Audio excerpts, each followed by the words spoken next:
owayengumqeqeshi weMamelodi Sundowns uManqoba Mnqithi useveze akulindele mayelana nekusasa lakhe. Njengamanje akasebenzi kulandela ukushiya kwakhe kumasandawana.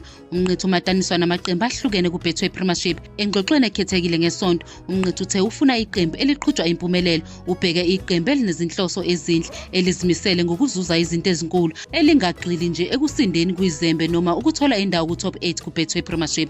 Mnqithi usethola ukunconywa ngoMalibonge Khoza odlale kahle eqenjini elikhulu. Uthe intuthuko yalo mfana iyamthinta, wathi kuningi okungalindelwa kuyena. Mnqithi ukholelwa ukuthi bekubalulekile ukunikeza uKhoza ithuba kwazise bonke abadlali basemuva abadala kuSundowns balimele. Kuyamjabulisa ukuthi uKhoza usekhombisile akwaziyo. Njengamanje lo mqeqeshi uchitha isikhathi KwaZulu-Natal ebuka ikhono elingaziwa. Ukhulume ngenselelo yokwehla kwethalente nokushoda kwamathuba. Wathi akulungile ukugxeka amaqembu ngoba akwenzeki ukunika wonke umuntu amathuba. Mnqithi ubeyingxenye yomqhudelwano webhola lezinyawo Isiboniso Duma Foundation obekuhloswe ngawo ukusebenzisa ibhola ukufundisa intsha ngomnotho. Ukholelwa ukuthi kubaluleke kakhulu ukufundisa intsha yasemakhaya ngezezimali ngoba ijwayele ukubhekana nezinselelo ezinkulu. Mnqithi uyakujabulela ukubona abadlali abasebancane befakwe emathubeni anjengalawo futhi bethola amakhono okuziphilisa ukuze abasize bakwazi ukubhekana nempilo jikelele.